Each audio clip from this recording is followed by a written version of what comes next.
Hey dolls, I decided to do this video for you guys because it's a highly requested one, and since my last brow tutorial I do things just a little bit different, so if you're interested just keep watching. So I'm just using a spoolie brush that I got from Primark for about £2 just to comb through my brows and to tame them a bit, because I've been letting them grow out for quite some time now, so they're quite bushy and all over the place. I'm going to go in with Freedom's brow pomade in chocolate. I like to line my brows before filling them in. I just like the outcome of it. I think it's really neat, and I think that the line is a lot more sharper and defined, and yeah, I think it really helps to give it that look. I'm using the 266 brush by MAC to do so. It's an angle brush, but if you do have just a regular small angle brush, that can also work. To give me clear guidance on where I need to line, I'm just going to use a spoolie brush just to brush the hair downwards. So now I'm going to line the top of my eyebrow. Exactly what I've done to the bottom I'm going to do to the top. Again, I do so because I like the sharpness that it gives me. I like my eyebrows to be quite sharp, quite bold, so that's why I do this.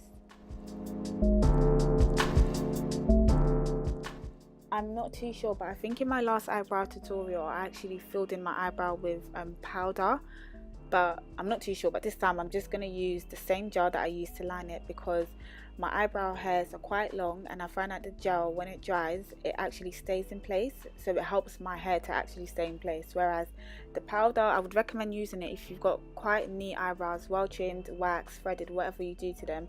That's when I would suggest maybe using a powder, and when you're going for the natural look, of course. But if you're like myself and you want really nice defined brows, I would definitely recommend using the gel like myself. Just to diffuse the gel, I just brush through my eyebrow with the spoolie brush. It's so crazy how many of you guys in my everyday makeup tutorial asked me what palette I use to conceal my eyebrows, and it's the Vintinelli palette that's available to purchase from vintinelli.co.uk. I used quite like a shade or two lighter than my colour, just to give me the highlighted brow bone.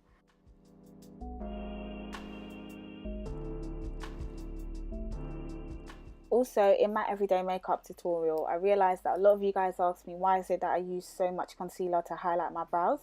There are two reasons as to why I do this. Number one is because the concealer really does conceal and hide away what you don't want visible. So because I have a lot of hair beneath my brow, because I haven't done them in quite some time, I find that the concealer covers it for me very well, so that it's not too obvious that my brows actually need doing. So if you have a look at it right now, it looks very clean and neat.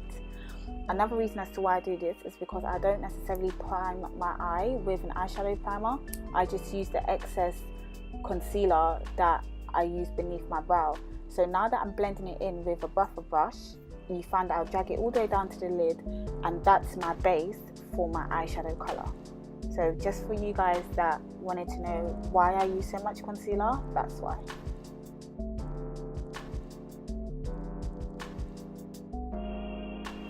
So exactly what I do to the bottom, I do to the top. I do this just because I really want it to be precise and neat.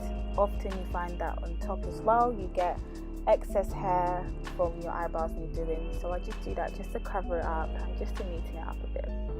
Now I drag the concealer away from the brow because I know I'm going to have to buff it into my skin so that it blends. So the reason why I do that is because the buffer brush is quite big, and even if the brush is small, you would find that you would often smudge your eyebrow if you don't do this. And this is where you would reduce the length of your eyebrow. If you think that it's too long, you would just use the buffer brush and just buff away the edges a bit so that it's shorter.